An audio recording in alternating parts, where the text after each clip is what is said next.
tous et à toutes les loulous, moi c'est Keljin, j'espère que vous allez bien. En plus il fait beau, alors a priori j'espère que normalement tout va bien. Et aujourd'hui, eh bien, on va aller du côté des comédies romantiques françaises avec Loup-moi de Colline Assou et Virginie Schwartz. Alors Loup-moi, de quoi ça parle? Eh bien en fait c'est l'histoire de Léa et de Bertis, sa meilleure amie, qui en fait elles ont monté une entreprise en fait de location de personnes, hein. Elles se louent, elles peuvent faire plein de choses, tenir compagnie à des gens, ramasseuse de balles, et aussi jouer des rôles, jouer la fille de quelqu'un, etc. Et un beau jour, donc, Léa, qui ment un petit peu à tout le monde parce qu'elle fait croire à ses parents qu'elle est avocate, etc. Et bien, en faisant un de ces boulots-là, en se louant un mec qui veut faire croire à sa famille qu'il a retrouvé une copine alors qu'en fait il est gay et qu'il veut pas leur avouer, et bien, du coup, en fait, elle tombe sur le frère de ce mec-là qui n'est ni plus ni moins que son ex du lycée, son amour d'enfance sur lequel elle est restée totalement bloquée. Et du coup, eh bien, tout ça va mener un petit peu, on va dire, à débloquer toute sa vie. Alors sur le film en lui-même, eh bien, j'aurais pas énormément de choses à dire parce que finalement c'est une comédie romantique comme on en fait plein et c'est ni bien ni mauvais. Mais ça va nous permettre peut-être de parler un peu plus du genre en question parce que mine de rien on en a déjà fait quelques-uns dans les vlogs et c'est vrai que c'est un genre en fait. C'est un genre à part entière, hein, finalement, la comédie romantique en elle-même. Et du coup, comme tous les genres, c'est extrêmement codifié. C'est extrêmement codifié. Et le problème, c'est que, du coup, pour sortir du lot, il faut réussir soit à transcender ces codes. C'est ce que font certains réalisateurs, pas forcément sur de la comédie romantique. Et encore, on a vu par exemple sur La La Land récemment, qui, bon, transforme, enfin, apporte quelque chose et va transcender les codes de la comédie romantique puisque c'est quand même une comédie romantique, La La Land, mais qui va apporter des choses, qui va apporter une réflexion. Il y avait sur La La Land toute cette réflexion un petit peu cynique du Los Angeles fantasmé. Et puis il y a le fait que ce soit une comédie musicale en tant que telle. Et il y avait cette mise en scène complètement folle. Et donc voilà, comment essayer de transcender les codes? Parce que du coup, une comédie romantique, malheureusement, au niveau des codes, au niveau de la rythmique scénaristique, ça va toujours être la même chose. Et, euh, et c'est vrai que c'est potentiellement difficile d'y rajouter quoi que ce soit. C'est comme tous les codes de genre. C'est toujours difficile d'y apporter quelque chose en plus. Mais le problème, c'est que si vous ne le faites pas, eh bien, votre film ressemble un petit peu à tous les autres. Et c'est le cas de Loup-moi qui, fondamentalement, fonctionne sur ses codes, hein. Je veux dire, c'est pas bien méchant. Les deux actrices, donc, qui jouent Léa, j'ai un trou. Déborah François, voilà. Et dans le rôle de Bertie, c'est Alison Wheeler. Et donc les deux actrices fonctionnent bien, leur rôle fonctionne, mais voilà. On est toujours en retenue, j'ai l'impression que les rôles ne sont. Voilà.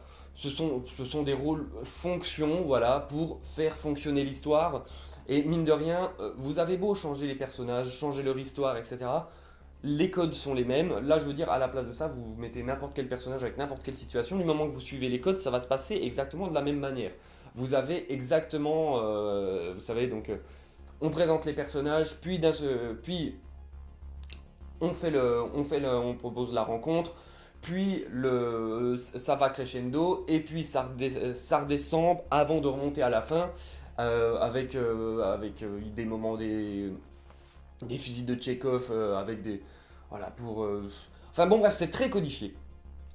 Et le problème, c'est que, comme je l'ai dit, si vous n'essayez pas d'y apporter quelque chose, votre film ne sort pas du lot. Ça veut pas dire qu'il est pas bien.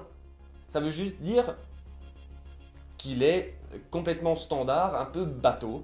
Et c'est un petit peu le problème que j'ai avec Loup-moi, c'est-à-dire que, au final, c'est un film, si vous êtes, on va dire, un petit peu pas fan, mais en tout cas sensible aux comédies romantiques, bon, normalement ça fonctionne, ça fonctionne puisque les codes sont là pour ça. Mais c'est un film que vous aurez vite oublié et c'est un petit peu dommage. C'est-à-dire que pour apporter quelque chose, qu'est-ce qu'on peut faire? Soit vous avez déjà un script très fort avec des personnages ultra bien écrits et super originaux avec des acteurs ou des actrices qui sont voilà, qui donnent tout. C'est pas le cas pour Loumois. Le problème en fait de beaucoup de films et notamment en France sur les comédies, c'est de ne faire euh, introduire la comédie que à travers ou même la romance qu'à travers les dialogues et jamais avec le cadre. C'est ce qu'on voit par exemple, ce que fait très bien par exemple Edgar Wright, lui qui fait pas de la comédie romantique, mais dans un autre style, mais il le fait très bien dans ses films, Shaun of the Dead, Hot Fuzz, Scott Pilgrim, etc. Il y a toujours l'intervention du cadre et de l'image pour faire rire. Vous avez évidemment les personnages qui sont drôles, évidemment les dialogues et les situations qui sont drôles, classique, situation classique, mais le cadre fait rire, ce qui va surgir dans le cadre, la façon dont l'image fonctionne, la façon dont le réalisateur a de filmer telle ou telle chose provoque l'hilarité. Et c'est ça aussi la façon, ce que j'appelle amener quelque chose en plus, et c'est ce que ne font pas les réalisatrices du film, c'est-à-dire qu'elles se contentent de filmer les situations. Voilà. Et c'est ce que j'appelle du théâtre filmé, et j'ai rien contre ça. Le problème, c'est qu'on est au cinéma, et le problème, et c'est pas qu'un problème de comédie romantique, hein, les comédies en France ont tendance à faire ça, c'est-à-dire de ne faire que du théâtre filmé et de ne jamais penser leur mise en scène. Et du coup, même si les films peuvent fonctionner en tant que tels, le problème c'est que ça n'apporte rien. Et c'est pour ça que, rappelez-vous, au début des vlogs, je parlais de Red Dingue de Danny Boone, c'est le seul en France, enfin un des seuls en France, qui on aime ou on n'aime pas Danny Boone, hein. Moi j'aime pas tout ce qu'il fait clairement. Mais au moins dans sa mise en scène, je sens des envies de faire rire avec le cadre et de jouer avec l'image, ou en tout cas de se sortir les doigts du cul pour faire autre chose que du théâtre filmé. Et ça, au moins, ça a le mérite d'être dit. Et là, c'est le problème de Loumois.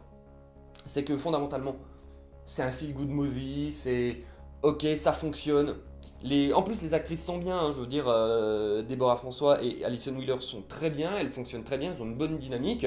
Les autres acteurs qui gravitent autour sont très bien, même si je continue à penser qu'on n'utilise pas Alison Wheeler à son potentiel comique maximum. Mais enfin bon, euh, mieux en tout cas que dans le film dont j'avais déjà parlé avant, mais comme il m'a pas spécialement marqué, c'est ça le problème. C'était quoi? C'était le truc au Brésil là. J'ai oublié le nom. Bon, enfin bon, bref. Vous m'avez compris. Voilà, c'est vraiment le genre de film. C'est Si vous êtes sensible ou vraiment en comédie romantique, que vous êtes vraiment un aficionados du genre, ce que je suis un petit peu, euh, ça va fonctionner. C'est un film qui est pas détestable, qui est pas irregardable, mais c'est toujours ce que je dis. Arrêtez de vouloir faire juste du théâtre filmé, parce que ben, le gros souci, c'est que à la fin, ça fait juste des films qui se ressemblent parce que vous ne faites que suivre les codes, n'apportez rien en mise en scène. J'ai l'impression au niveau écriture, vous vous lâchez pas suffisamment, c'est relativement bateau, et c'est dommage. C'est dommage parce que, en plus, avec un pitch comme ça, on peut faire beaucoup de choses, je pense. Et là, je pense que ça reste vraiment, bon, ça reste sur les bases, on se contente de faire le strict minimum. Et c'est un peu dommage parce que je pense avec un pitch comme ça, on peut faire beaucoup mieux. Avec ces actrices-là, on peut aller plus loin que ça. Et là, on reste bloqué sur les codes. Et comme les codes, eux, sont relativement inamovibles, on a assez peu de latitude avec ça. Si vous vous contentez de les suivre et de faire du théâtre filmé, et ben ça donne des films qui sont peut-être au visionnage sympathiques, mais qui malheureusement ne resteront pas dans les annales, qui vont pas, dont vous risquez de, voilà, vous allez les oublier très vite. Et c'est ce que je reproche.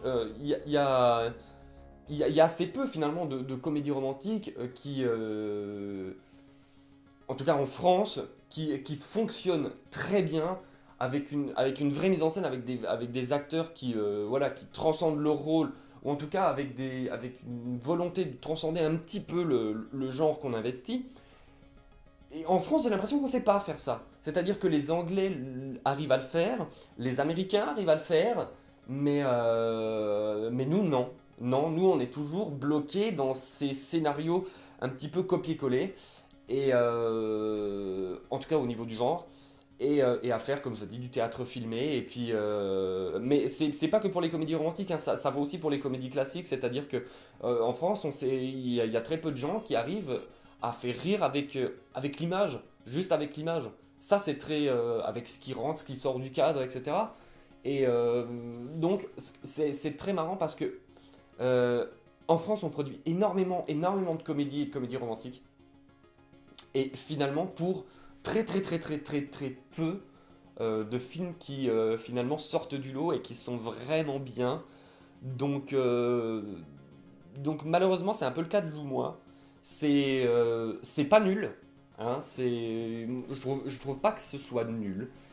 Mais le problème, c'est que c'est extrêmement lisse et avec quasiment aucune idée neuve, voire aucune idée du tout en termes de mise en scène, et c'est bien dommage. Et du coup, ben, des actrices qui sont pas à leur maximum, je pense, et c'est un peu dommage, mais encore heureusement qu'elles sont là, je trouve, parce qu'elles donnent quand même un vrai dynamisme, une vraie fraîcheur au film. Mais voilà, c'est un film, quand je sors, je me dis pas ouais, c'est de la merde. C'est un film que voilà, je peux recommander aux gens qui aiment bien ce genre-là. Mais clairement, c'est malheureusement pas un film dont on se souviendra très longtemps. Euh, voilà, donc si vous aimez les comédies romantiques, vous pouvez vous laisser tenter. Sinon, si de base vous n'êtes pas spécialement un aficionado du genre, celui-là ne va pas spécialement vous marquer. Voilà, c'est dommage, mais malheureusement, c'est comme ça. En France, on a un petit peu des problèmes avec les comédies romantiques. On a du mal, j'ai l'impression, à faire quelque chose qui sorte du lot. C'est simple, je réfléchis depuis le début à essayer de trouver un contre-exemple, mais il n'y a rien qui me vient naturellement. C'est-à-dire que des comédies romantiques qui ont marqué un minimum euh, en Angleterre ou aux États-Unis, j'aurais un ou deux exemples, mais en France, c'est très compliqué. Donc je pense qu'il y a encore du chemin à faire avant qu'on ait vraiment des réalisateurs qui se disent on va apporter quelque chose de nouveau, ou en tout cas de frais au film ou au genre qu'on investit, et à ce moment-là, ouais, on aura des films plus intéressants que ça. Et voilà, il était une fois la vie, c'est terminé pour aujourd'hui. Donc comme d'habitude, n'hésitez pas à vous abonner à la chaîne YouTube, à partager la vidéo, à mettre des pouces bleus, surtout ça c'est super important. Et puis à retrouver aussi également toutes les autres vidéos de la chaîne, hein, si vous ne les avez pas encore vues. Voilà, sur ce je vous fais des bisous, à bientôt. Ben, profitez bien du temps s'il fait beau chez vous, bonne piscine, tout ça, bonne limonade. Voilà, portez-vous bien, à bientôt. Et voilà.